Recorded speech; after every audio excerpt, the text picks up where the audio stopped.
Hello everyone, this is Cam. Welcome to my channel.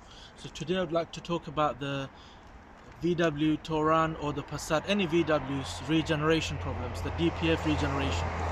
So the mechanic, they have issues with regenerating these cars after cleaning the DPF because the OBD reader, they don't allow them to do the regeneration for some reason. No one knows basically. So this car went to a mechanic, he couldn't do the regeneration after clearing the DPF. I went to the VW main dealer, they couldn't do it. So I'm going to tell you step by step how to do it. So before I do that, guys, make sure subscribe to my channel, click the bell icon next to it to get notified every time I upload a new video. And if you like this video, make sure don't forget to smash the like button. So I'll see you guys in 15 seconds.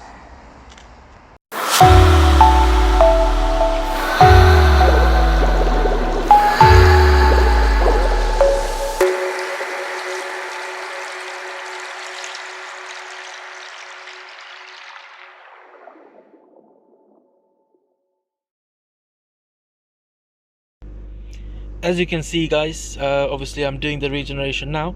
It's running and the DPF light is now gone. So all I did, obviously, I put 15 pounds of diesel, which is quarter tank, and then obviously the system will allow you to do it. So if you want to do a regen, you have to make sure you've got more than quarter tank of diesel in your car. So thank you very much, guys, for watching my video, and make sure don't forget to subscribe to my channel and click the bell icon next to it to get notified every time I upload a new video.